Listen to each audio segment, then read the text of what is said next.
NAVDA, it'd be like every college professor giving you the test ahead of time and say, Tuesday we're going to have our final exam. Here's the questions. Yeah. So for NAVDA, for the utility and the invitational, you get to script the test. And so you train specifically for those things. I don't feel it gives you anywhere near the education on the dog as you get hunting wild birds. Right. Because there's an IQ that needs to be involved in that dog. And you see dogs do some magical things. I'll just give you a quick example. Yeah. I was hunting with Paul Davis. I sold him a male. Paul Davis has judged, I think, the lab AKC Nationals. He's a lab guy through and through. He called me. He wanted a puppy because he just got his knee replaced and he wanted to start pheasant hunting again. And so I sold him a puppy. Next thing you know, he calls me and he says, hey, I'll be hunting divers. He said, the divers are really in on the snake. And divers are fun to hunt because they fly low and they swoop down and you got to lead them about 3 car lengths. So I went with him, and first one we shot, we winged it out in the middle of the snake. It gets out there probably at least 100 yards. You can't even see the duck. And his dog, off he goes after it, and he goes, Bob, watch this. You're not going to believe it. And all of a sudden, the dog gets so close to the duck dives, Cash turns and heads downriver as hard as he can swim. And he gets downriver about 20 yards and he starts zigzagging. And he said, he's looking for the duck with his feet. All of a sudden, Cash goes underwater and he's gone. And about 15 seconds, literally 15, 20 seconds later, he pops up. He's got that golden eye in his mouth. Wow. And I said, geez, how did he said, I don't know. He figured it out. You know, about the 10th time a duck dived on him, he realized it's going to be downriver. And then how am I going to find it? Swim back and forth in the current, in the snake, find it with my feet. It's like those pheasant dogs that learn to do, that bird keeps giving them to slip.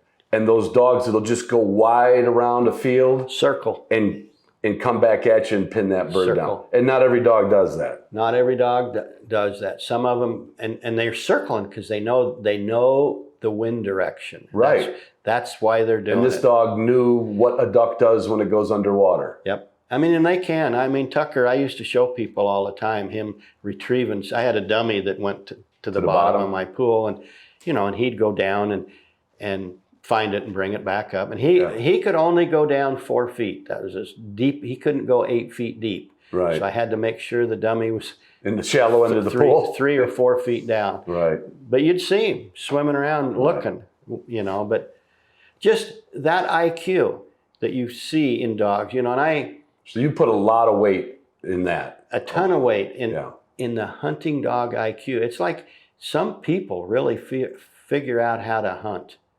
Some kids growing up, they got a lot of Davy Crockett, Daniel they just Boone go for one more ditch or one more corner. I had a friend like that. They're so good, and you see guys that are shooting elk with a bow. They are hunters, true hunters. I mean, I've probably shot 30 elk in my life, but it was all with a rifle. Right. I don't know how in the hell you get that close to an elk. Seriously. Or how in the hell a dog figures out the best way to pin his quarry or retrieve his quarry. So when you see enough of that, and the sad thing is, so many people get the misperception that they're hunting because they go to a wildlife place and they're hunting pen-raised birds, and they think that's equivalent. And you see all kinds of tailgate pictures of people. Sure. It's not the same. It is absolutely not the same. Some of the stuff that I've seen in North Dakota with my dogs, I'll go to my grave remembering it. If they're not good at wild birds, they're also not in the program, basically. Well, yes and no. You got to live by the pedigree. You got to live by the pedigree when you're breeding dogs. One of the smartest things I've ever heard, and it came from Fred Rice, I think, and Cheryl Aguilar told me this. We were sitting talking. She was judging out here, and we were talking about pedigrees, and she said, you know, I don't pay a lot of attention to the two parents, I look at the dead dogs on the pedigree. That's what makes the puppies. Grandparents, great-grandparents. Great-great-grandparents. Mhm. You know, you look at a 5-generation pedigree, everything good about the two parents Right. came from the background. Right. So if the background's weak, then You got a chance at having. well, you're not Yeah. you're not going to score if Right. you got a weak background on a pedigree. And you know, Dan Kremers has a great line. He'll say, "Look at a pedigree and find the dog you dislike the most." And he said, usually that will be the worst dog on the pedigree. And if you can't find that dog, you're going to hit a home run. Yeah. And I think there's a lot of truth to that. You know, we look at NAVDA scores, and I do too. I love seeing where, you know, you got a versatile champion bred to a versatile champion, and all the dogs on the But pedigree. that could be the first one in that whole pedigree, Yeah. is what you're saying. Oh, yeah. And Oh, backing, there's really nothing behind them. What made that versatile champion, Right. you know, and I think you'll find that and not everybody has the lineup of dogs that I've created. I created a huge lineup for Bob. You go on my website and look at all the past dogs and you go, how in the hell did he feed all these dogs? Well, I gave my daughter one, and I gave my son one. I gave every hunting buddy that hunted with me a dog, and So that actually made your kennel bigger. I got a hell of a base of dogs to use and breed to. Right. And you know, right now today I have 5 stud dogs. None of them live here. They're not here. They all live at Frank Schmidt's house. He loves housing my stud dogs. But Right. so I don't have to feed them. I don't have to take care of them when I need to make their, you know. Make breeding decisions. 3 of them are prize 1 UT dogs. Right. So they're well bred. They have great progeny reports. Whenever I do that, I just register the dog in my own name, and I come and get it when it's about a year old and train it, test it, see what I think of it. And I usually hunt with that person. I'm not going to give a dog to somebody that I'm not willing to hunt with, you know. So I get to see these dogs in the field, in the marsh or whatever. And, you know, I've left so much money on the table by giving dogs away so I could come back and see them when they're a year old. I mean, I can't tell you, it'd be... You would have to have a kennel 4 times the size to do what you did. Yeah. Right. But I've seen some great dogs, and I can look at a pedigree, and You know, you're kind of like a cowbird. They lay their eggs in other birds' nests, Bob. And then they that mom can raise that bird just fine, and it'll still be a cowbird. Yeah. It'll still be a Cedarwoods dog. But you know, the smart thing that I did, we started a NAVDA chapter here, Jeff Funke and I, and we needed judges. So Jeff and I and Greg Grossglass and Tim Nemeth and Dave Hawley, and we had 7 judges living in our the chapter general area right here. I'll never forget showing up at a shoot to retrieve trial running Cedarwoods Amadeus, and somebody was standing there in the parking lot talking, and they said, "You realize they let a effing poodle in this damn trial?" And somebody, "No, it's not a poodle, it's a poodle pointer." And he said, "I don't care. It's a poodle. It's a cross with a poodle." And he was, and I'm thinking, well, gee, that guy's me. I didn't know half these people, you know, there's 32 dogs in an entry. And so I probably only knew a couple of people. And so that first Saturday, I took 2nd place. Sunday, I took 1st place. All of a sudden, everybody knew what a poodle effing pointer was. Poodle effing pointer. So with all the years of all this breeding, you've got a full-time job. You must work basically every evening on dogs. Oh, yeah. And then every weekend, then hunting season. How do you manage to do all the whelping and did you have a secret? Is there a secret weapon? Yeah, I did. I really. What's her name? her name is LaFay. Anybody that's been here knows LaFay. You know, I've always said, when you come to this kennel and you meet LaFay, or when Tucker was alive, Tucker, you'll go to your grave remembering both of them. She has whelped every puppy. My idea of whelping puppies is to come out the next morning and count them. LaFay stays up all night. And it's really interesting. I mean, she's not really a dog lady. She's always had little Shih Tzus. It amazes me. She'll be sitting, I'll wonder, where in the hell's LaFay? It's dinner time. I'm hungry. She's sitting out in the whelping box with the puppies. Their eyes aren't even open. Their ears aren't open. And she's sitting there and she's got the whole litter on her lap.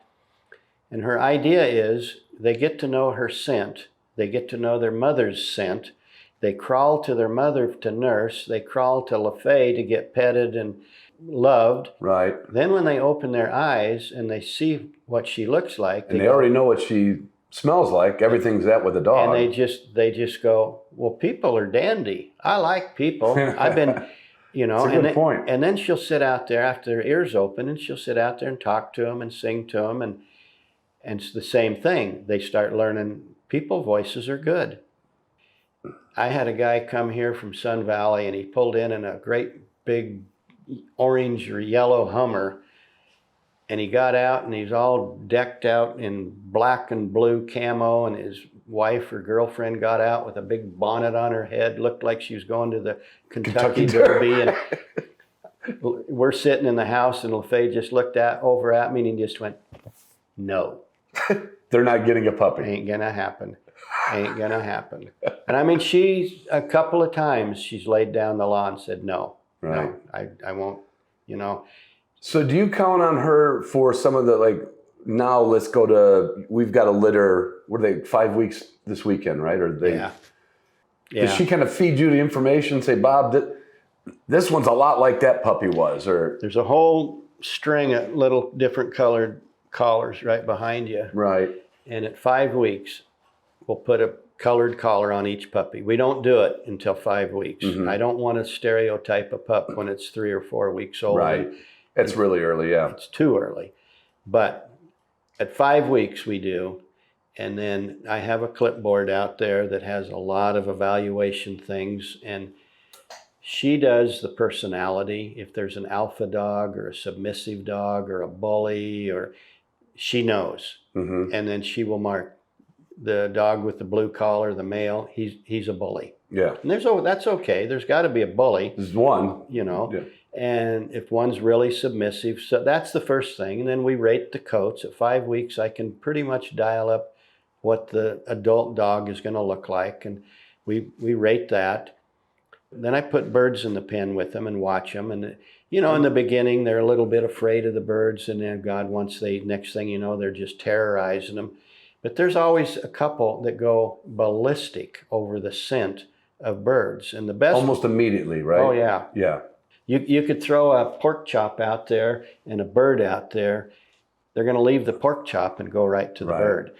So I rate that to a point. That's not, It comes on later in some dogs, right? Yeah.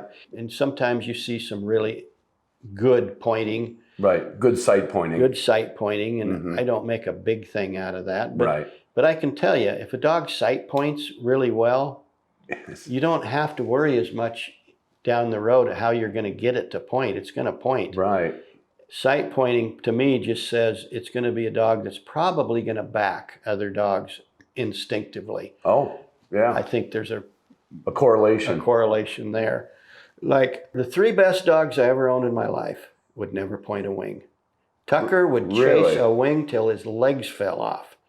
But he would point roosters or chuckers and hold them all day long and never move a muscle. So it didn't have much to do in the end. Yeah, Dusty Rose was the greatest hunting dog I've ever had. I don't know, that's her right there.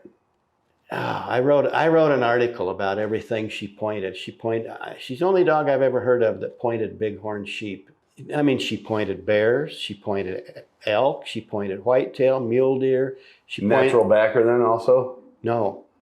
I don't know if she backed. I always hunted her alone. I remember hunting one opening day with my daughter, her husband, my son, and we jumped into 2 or 3 beet fields and we filled our limits. We had 21 roosters and we were sitting around talking about the day, and Brooke said, "You realize 21 birds, Dusty pointed 18 of them.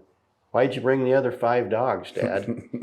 And they're all utility prize dogs, And I always thought Tucker had Tucker's my dog because Tucker was such a beast. he replaced my ego of having the greatest water dog in town. I mean, Tucker was a tremendous water dog on the Snake River. Or he could do things that, say, Dusty couldn't do. I'd put him under a 747 goose shell, goose hunting, Right. just to hide him, and it was just a great big shell, and he would he just learned to stay under it. And I remember getting up one time, going, Jim Suits going, Where'd you put the dog? And I said, you mean Tucker? As soon as I said his name, you could hear thump, thump, thump, thump, thump. His tail inside the plastic shell? Yeah, and I said, he's under that one. Set him beside. It's like he wanted to be in the game. Well, actually, he was in the game. He was also the Boise State. No? Who was that one? That was a dog named Eli. When I got permission to finally get on the blue turf to practice, I wouldn't let him know that I was for sure going to send a dog out to retrieve the kicking tee until I knew I could do it. And so I took 4 stud dogs down to Boise State, and Tucker was the hardest retriever. So he was the first one I sent out, and I taught him to do it here in the front yard. Sure. And then I watched out, let him see me set it down. I sent Tucker out, he retrieved the tee, and then he strutted back like, look at me, you know. And he saw some cheerleaders practicing in the end zone, and he ditched me. He ditched me and ran down there. And I went, well, you just flunked out. I'm not going to shock the hell out of you to make you do this my way. So the next dog was a dog named Cedarwood's Daunting Spirit. If you've been enjoying the content you're watching, would you do tag us a favor? Please hit the like and the subscribe button.